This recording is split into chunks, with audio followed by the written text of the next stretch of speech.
very tightly engineered products. We've grown our company up over the years, and we now have 38 molding machines here.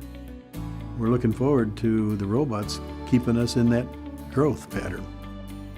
The unemployment issue is a big thing. Wisconsin is right around 2% or under.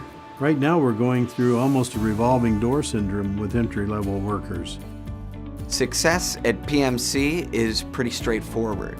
If Sawyer can free up a human operator, and if we can free up that human and have them do a more complicated task, then we've succeeded. The software was a lot easier to use than I anticipated. We actually got it started before we hired our first automation engineer. I thought it was going to be a lot more complicated than that. Right now, we've got Sawyer making a part for a pressure gauge, and basically what Sawyer is responsible for is taking the part after it comes off the press and putting it on a CNC machine, and then take the part out of the CNC machine and put it in the box. The first step of the process is the part comes off of the press, the picker drops it onto our special ramp. The reason that this ramp is here and has all these parts built up on it is actually so there's enough time for the parts to cool down before Sawyer handles them. So Sawyer takes the part and places it down on a small pedestal. It looks at the part with its camera built into its arm. Once it has the orientation info, it picks it up the correct way, and then it puts it down in the nest in the CNC, holds it down, tells the clamps to fire, and then Sawyer moves out of the way and tells the CNC to run its cycle.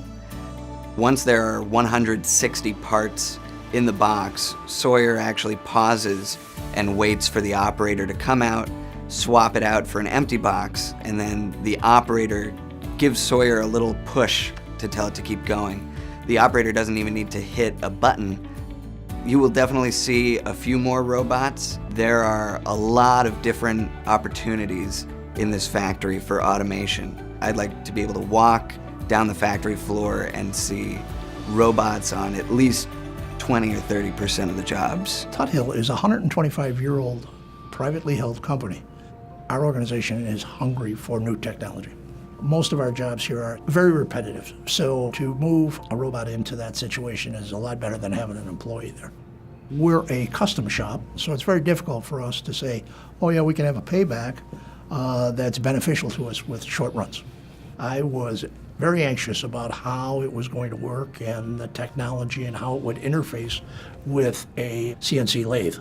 So I thought it was going to be very difficult, but it was extremely easy. Traditional robots, you have to find your XYZ, put it to a position. With the Sawyer, all I'm doing is moving it to the position that I want and training it and just pushing a button. Simple as that. What it's doing now is taking a part from a magazine rack as Sawyer is taking the part from the chuck, and the chuck releases, it flips it over, loads the next part, and then comes out, places it in a rack next to the operator where the operator can measure the part, and then the operator takes it, puts a little shellac on the nose tip, and then places it into a box. It's really there to do the hard labor jobs that we really don't want the people to do. We want them to use their brains a lot more and a lot less of the physical labor out there on the floor. Sawyer is as smooth as can be. The location of our product in the chuck of the CNC lathe has never been better.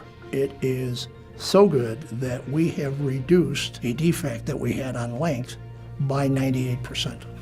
When we finish the job that it's on now, we would like to deploy it at different machines in our building and program it ourselves to do different things.